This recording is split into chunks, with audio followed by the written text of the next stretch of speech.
Kali ini kita akan belajar bersama dengan tema Rasul Allah Idolaku. Dengan kompetensi dasar memahami dan menceritakan kisah keteladanan Nabi Daud alaihi salam. Tentunya anak-anak tahu bahwa beriman kepada Rasul merupakan kewajiban yang harus ada pada diri seorang muslim.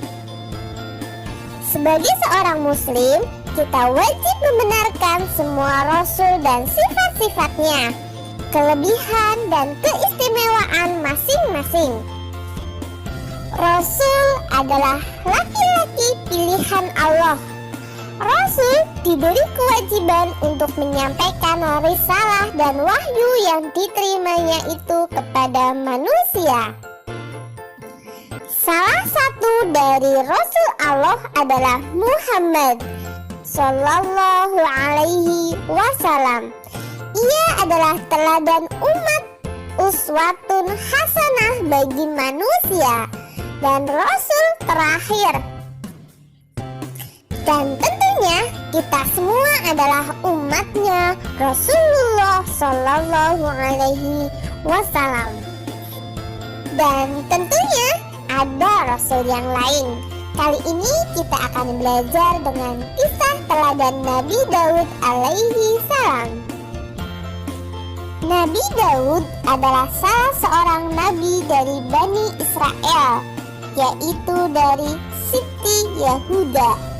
Ia merupakan keturunan ke-13 dari Nabi Ibrahim alaihi salam. Nabi Daud hidup pada masa Raja Talut yang beriman dan Raja Jalut yang kafir. Ketika itu terjadi peperangan antara tentara Talut dan tentara Jalut. Tentara Talut dapat mengalahkan Jalut serta bala tentaranya dengan izin Allah. Dan Nabi Daud adalah salah seorang bala tentara Talut yang dapat membunuh Raja Jalut. Suatu ketika sesudah Talut wafat, Nabi Daud diangkat menjadi raja. Allah memberikan kerajaan dan ilmu pengetahuan kepada Nabi Daud. Kemudian Allah mengangkat menjadi rasul dan memberikan karunia yang paling agung, yaitu Kitab Zabur.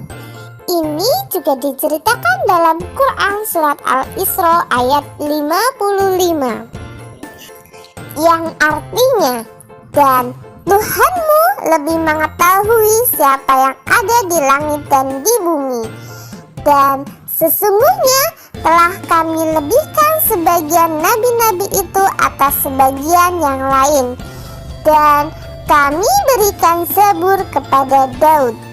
Quran surat Al-Isra ayat 55. Kitab Zabur adalah mukjizat bagi Nabi Daud. Selain Zabur, keistimewaan Nabi Daud lainnya adalah setiap pagi dan senja gunung-gunung bertasbih mengikuti tasbih Nabi Daud. Ia juga memahami bahasa burung, binatang yang mengikuti tasbih Nabi Daud. Selain itu, kerajaan yang kuat belum pernah sekalipun dapat terkalahkan. Sebaliknya, Nabi Daud selalu mendapat kemenangan dari semua lawannya. Ia menduduki tahta kerajaan selama 40 tahun. Di antara mukjizat Nabi Daud adalah dapat melunakkan besi seperti lilin. Kemudian ia dapat mengubah bentuk besi itu tanpa memerlukan api atau peralatan apapun. Dari besi itu, ia dapat membuat baju besi yang dikukuhkan dengan tenun. Dari bulatan-bulatan rantai yang saling menjalin secara berkesinambungan. Jenis baju ini membuat pemakainya lebih bebas bergerak, karena tidak kaku seperti baju besi biasa yang dibuat dari besi lembaran. Dan tentunya Mujizat ini disebutkan dalam surat Saba ayat 10 sampai 11 dan surat Al-Anbiya ayat 80. Allah Subhanahu wa Ta'ala memberikan baju besi sebagai mujizat kepada Nabi Daud guna melindungi prajurit dari serangan musuh Allah. Nabi Daud adalah seorang nabi yang amat taat kepada Allah, mempunyai kekuatan di dalam beribadah, terutama salat malam dan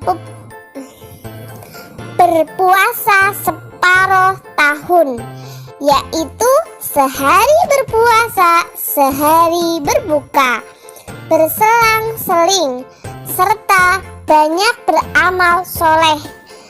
Keberaniannya juga sangat luar biasa.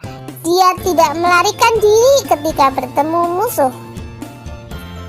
Keistimewaan Nabi Daud yang lainnya, ia mempunyai suara yang sangat merdu yang tidak ada bandingannya dari dahulu hingga sekarang.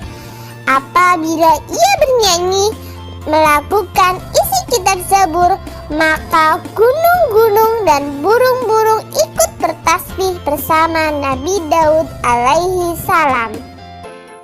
Dari kisah Nabi Daud, kita bisa belajar bahwa ilmu yang kita miliki harus kita gunakan dengan benar. Menjadi pemimpin yang mencintai bawahannya dan selalu menguatkan ibadah kita terhadap Allah Subhanahu wa Ta'ala. Alhamdulillah, materi kali ini selesai.